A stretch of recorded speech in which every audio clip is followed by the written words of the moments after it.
Siguiendo con las clases, vamos a hablar de todo lo que es la problemática relacionada con el alcohol. Fíjense que digo problemática relacionada con el alcohol y no digo alcoholismo, porque generalmente el término alcoholismo queda circunscrito a lo que es la dependencia alcohólica. Y vamos a ver que en realidad es muchísimo más complejo, mucho más abarcativo, todo lo que tenga que ver con las problemáticas relacionadas con el alcohol.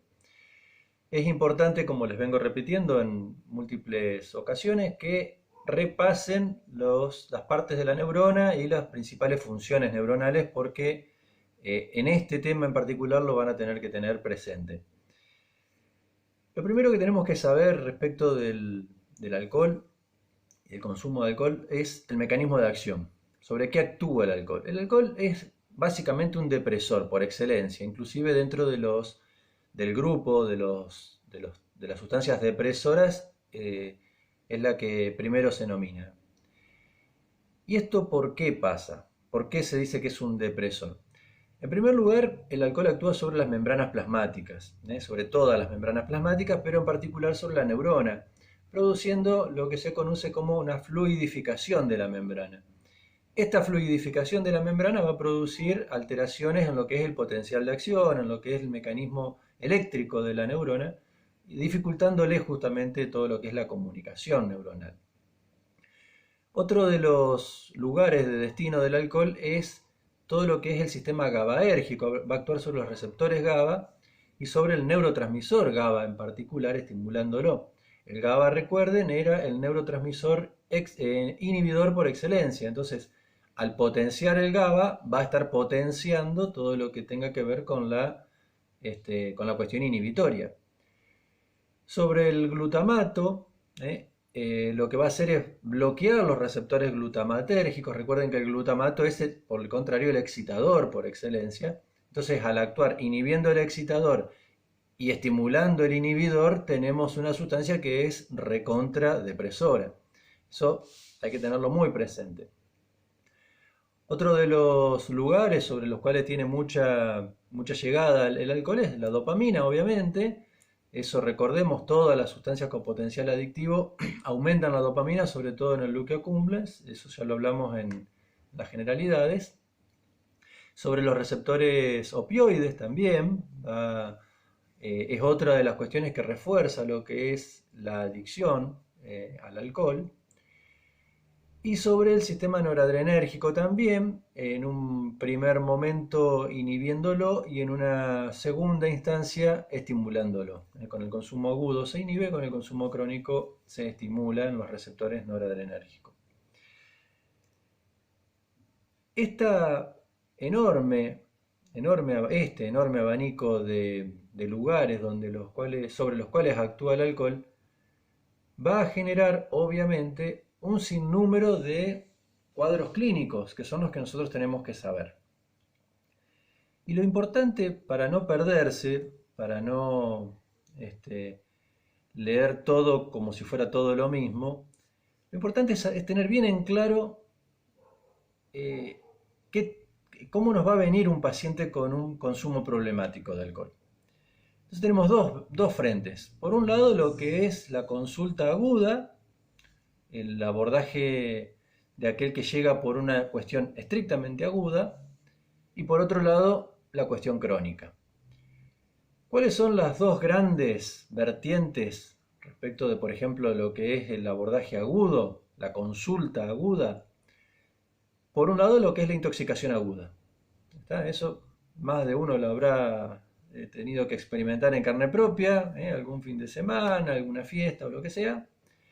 ¿En qué consiste la intoxicación aguda? Bueno, consiste básicamente en el consumo de alcohol a una velocidad que supera la tasa de metabolismo. O sea, cuando yo voy ingiriendo alcohol más rápido que lo que mi hígado puede metabolizar.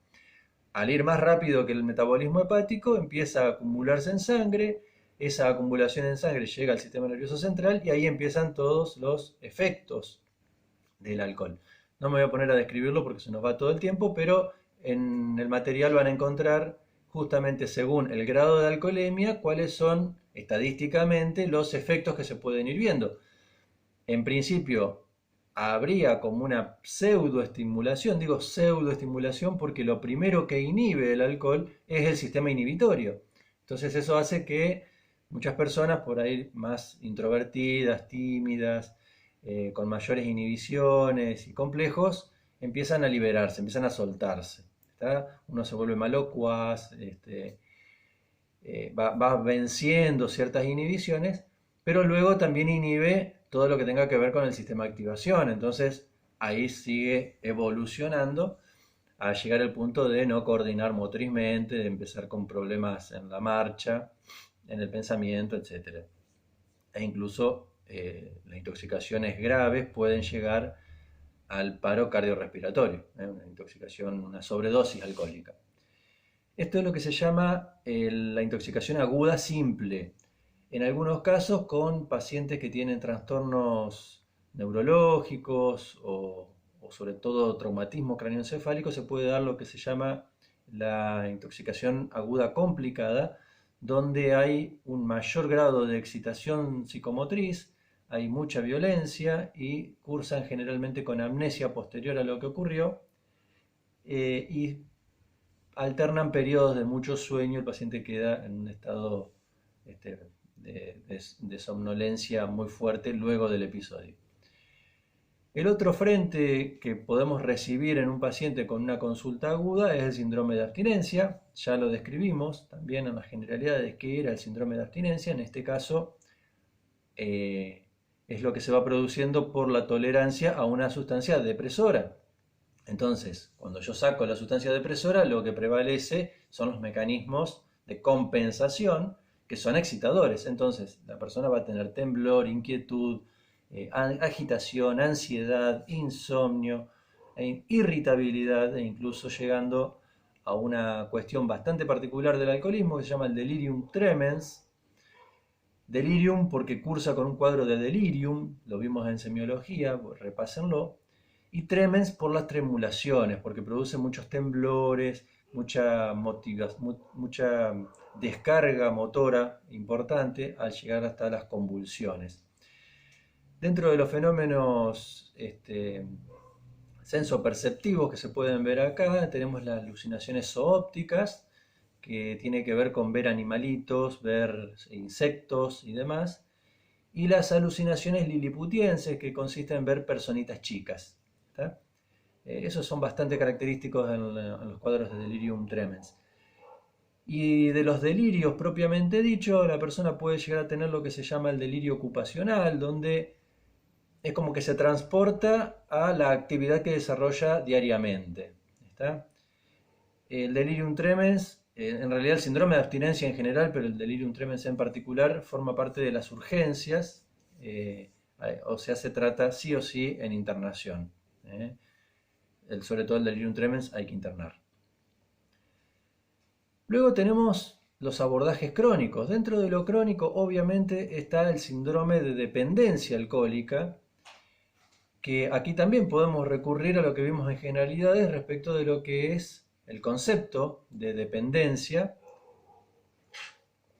Yo les decía, recuerden bien la concepción y después le van ubicando según la sustancia para la cual lo quieran aplicar. Tómenlo de ahí y repásenlo de ahí, básicamente. ¿Qué es lo que vamos a encontrar a nivel psiquiátrico o psicológico? También lo podemos pensar. En un paciente con una dependencia alcohólica, básicamente va a estar afectada a las tres esferas que yo siempre les menciono, la esfera intelectual, afectiva y volitiva. Dentro de lo que es la esfera afectiva, la persona puede llegar a tener lo que conocemos como la habilidad emocional, ya eso lo habíamos también hablado en semiología. Va a poder tener distimia, es muy frecuente la distimia, recuerden también qué característica tenía la distimia, o incluso una depresión mayor. En general también van a tener mucha irritabilidad el paciente con dependencia alcohólica. Dentro de lo que son las cuestiones de la volición, de la voluntad, va a haber una disminución marcada de la voluntad, está el síndrome motivacional, que también ya lo describimos, e incluso puede llegar, incluso suele tener cuestiones impulsivas, o sea, un control en lo que son las cuestiones de la conducta y demás. Hay mucha impulsividad generalmente, de hecho es un factor de riesgo en los casos de violencia de género y violencia familiar. Las personas que consumen, los que tienen dependencia alcohólica, justamente este es un factor de riesgo por la mayor impulsividad que tiene, sumado a la mayor irritabilidad que tenía también de la esfera afectiva. Y dentro de la cuestión cognitiva vamos a encontrar una disminución proséxica, va a estar con mayor dificultad para concentrarse, para atender, una alteración en las funciones ejecutivas. La persona va a tener dificultad para planificar, para pensarse a futuro, para prever lo que puede venir.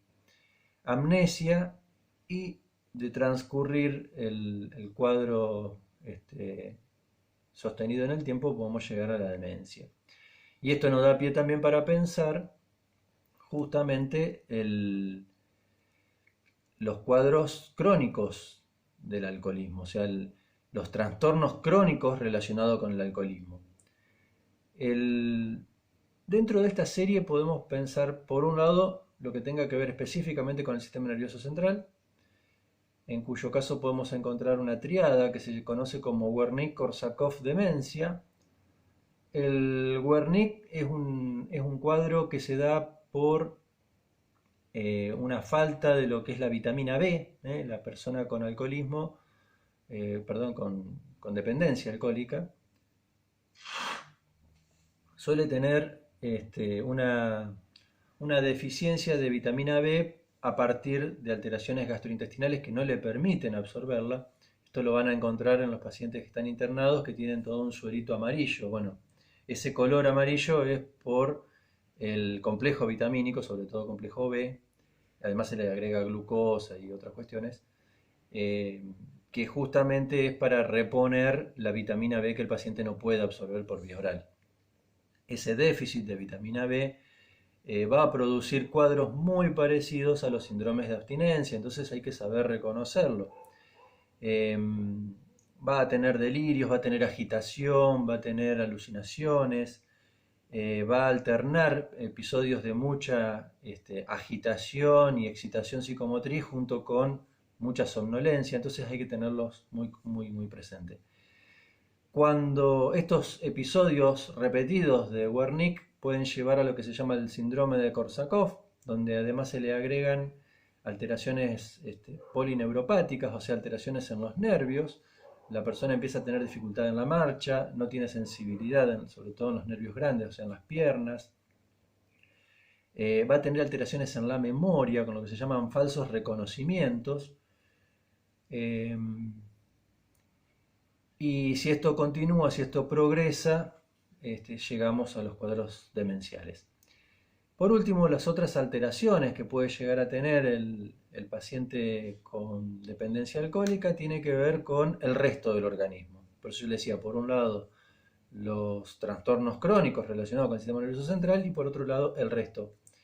Y acá podemos encontrar un sinnúmero de alteraciones, por ejemplo, la hepatopatía alcohólica o la cirrosis, la cardiopatía alcohólica, la insuficiencia cardíaca, los trastornos gastrointestinales en general, la gastritis crónica, síndromes de mala absorción, cánceres, varios, de todos los órganos que les voy mencionando, bueno, salvo el corazón, pero después podemos encontrar cáncer relacionado con el alcohol en casi todo el tubo digestivo, por ejemplo, cánceres hematológicos, algunas leucemias y demás.